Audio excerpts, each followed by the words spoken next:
So I next invite Her Excellency Annalena Baerbock, President of the General Assembly. Good morning. Thank you, Madam Chair, your President of ECOSOC, Mr. Tapa, Excellencies, dear colleagues. Thank you for the opportunity to join this 64th Commission on Social Development.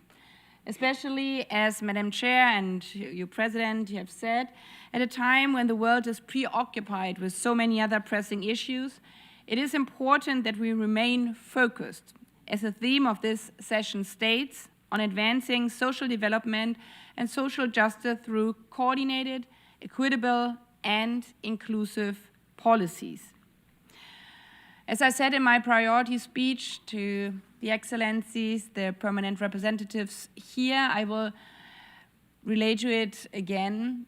The world does not only need the United Nations in these times needs the world.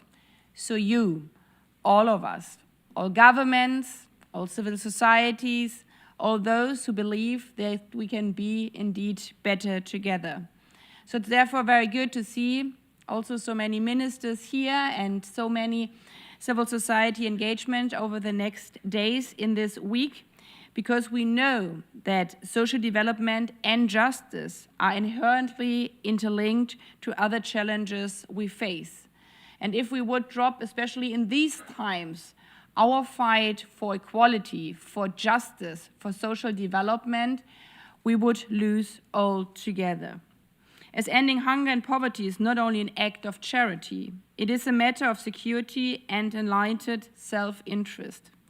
Hunger does not simply follow insecurity and conflict, it fuels them. Thus the vicious circle takes hold. Climate stress drives hunger and poverty. Hunger fuels migration and conflict. Conflict deepens deprivation. Therefore, delivering on social justice and development goals is both a moral imperative and an investment in stability and resilience.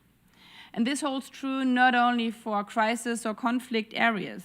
We know that from all and every society, the stronger you empower every person in your society, the stronger your economic growth, the stronger your own resilience.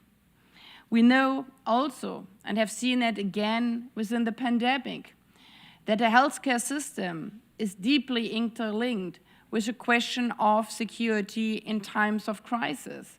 We've seen also in the pandemic, if especially girls have to drop out of school again, insecurity rises again.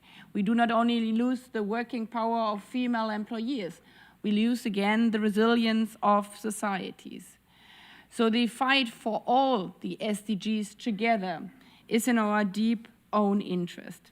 In that context, the Doha Political Declaration is a genuine achievement, and we were right so in celebrating it.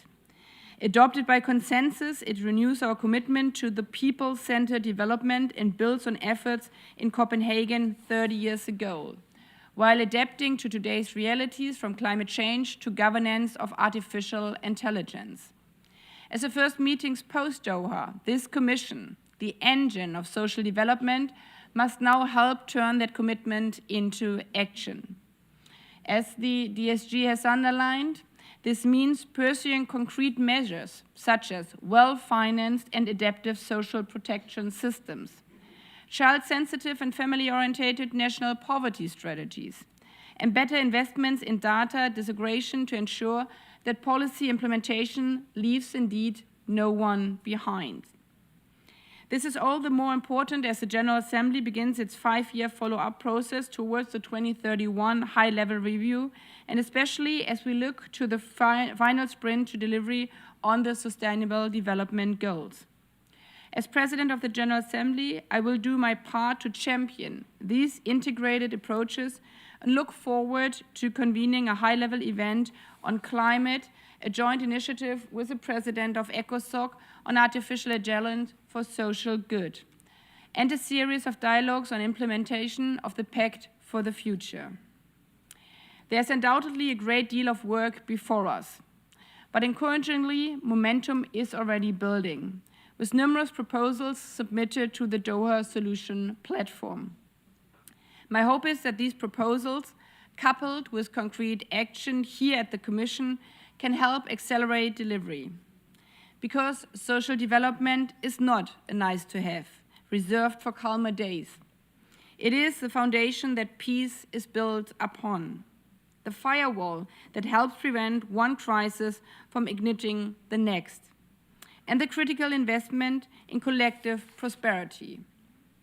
For those living in conflict areas around the world, the millions who not only strive for the delivery of the SDGs, but it is their only chance, but also for all the young people around the world who have been promised before over and over again that they will be not left behind.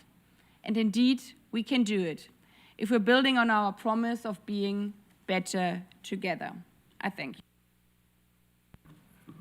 I thank the President of the General Assembly